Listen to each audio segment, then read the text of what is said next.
Alright you lot, how's it going? Now, I thought to myself, Tipex, let's see if I can help some of you. Because sometimes I wonder why. Why do I... It's taken me more or less a lifetime, you know. I started playing with RC cars. I don't know how old I was, I must have been 8 or so, more than 20 years ago. And before that and during that I was playing with other stuff, you know, real life cars, motorbikes, quad bikes, streamers. It's just a life I grew up with, you know, my family and all that, had all that kind of stuff. It's taken me all that time to learn this stuff. So why do I want to pass it on just for free? I don't mean money wise free, I mean just tell people this. I do think that sometimes, but there's an old saying, and I like this saying: you can lead a horse to water, but you can't make it drink. Anyway, let's see, I've got a few little things in my head. They popped into my head earlier on today, and I thought to myself, you know what? Let's pass on some useful information. Some of it you probably will already know because you've worked it out yourself or you've heard it somewhere else, because none of this is a secret. None of this is, it's just stuff that you learn over the years, either by yourself when you think, you say, I've got an idea, and you do it and you think, this is brilliant, and then later on you realise it wasn't your idea. It's a common thing that you just didn't know about, and you thought it was your idea because you thought of it, but really everyone else has thought of it before you, and you've just joined them. Yeah, like this one. You know what this is for.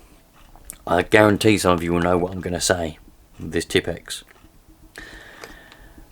I thought of this years ago when I was working on my real full-size car, and the bolts kept coming loose on, I think it was my engine mount, or I think it was my gearbox mount, kept coming loose.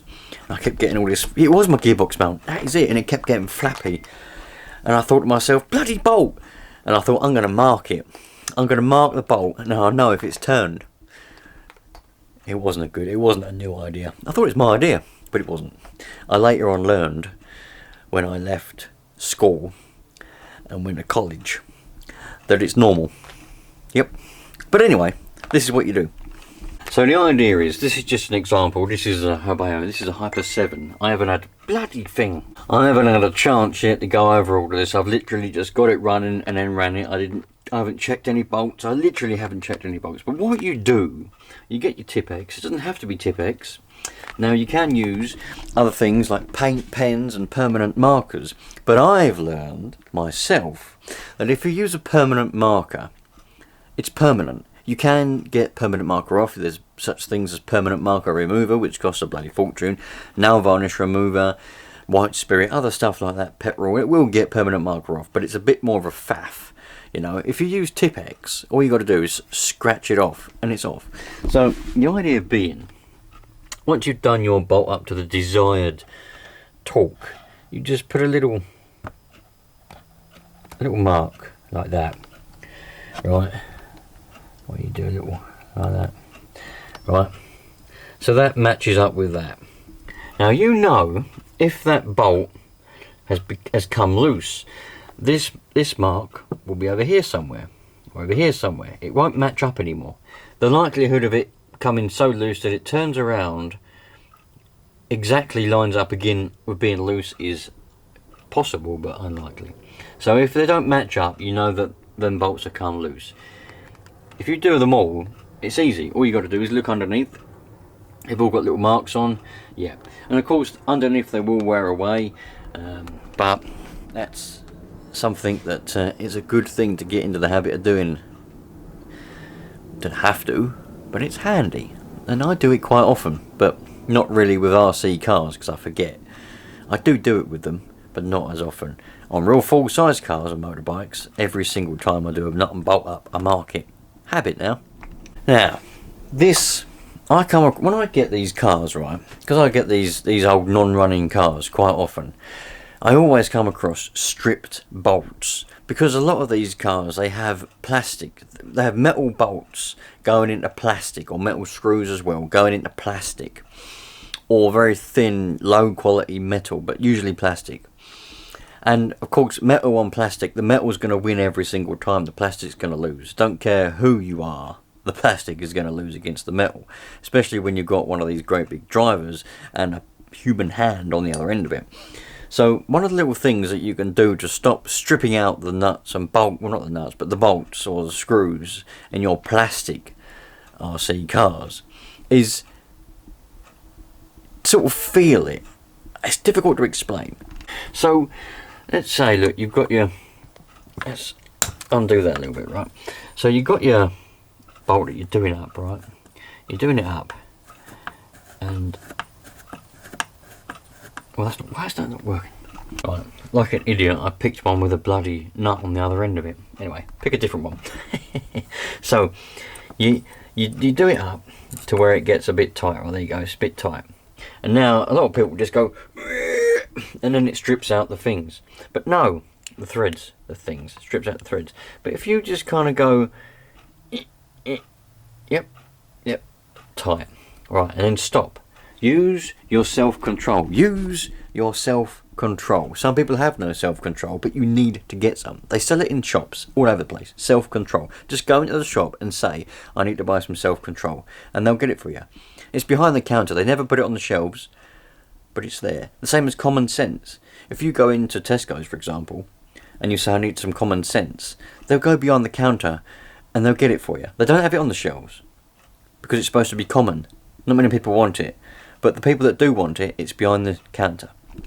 And if you do that, you won't strip it out because you can feel it in your hand. The feeling goes up the driver into your hand, and you can feel the threads saying, I've had enough, don't go no tighter. If you go any tighter, I will strip. So that, you know, you can feel it. So just use that, and you won't be stripping out any more of these. And when I get hold of these, they won't be bloody stripped. Right, this next one is well known, but it might help some of you that don't know, because it doesn't matter who you are. You might think to yourself, well, everyone knows that. They don't. People don't know everything, you know. So, look, if you've got a Nitro engine and it won't start, and it seems to be quite hard to turn over, the compression, if you've got a pull start, or maybe you've got the roto start, not really with a roto start, with a pull start, you might be thinking, it's bloody hard, it's hurting me hands, it's not starting.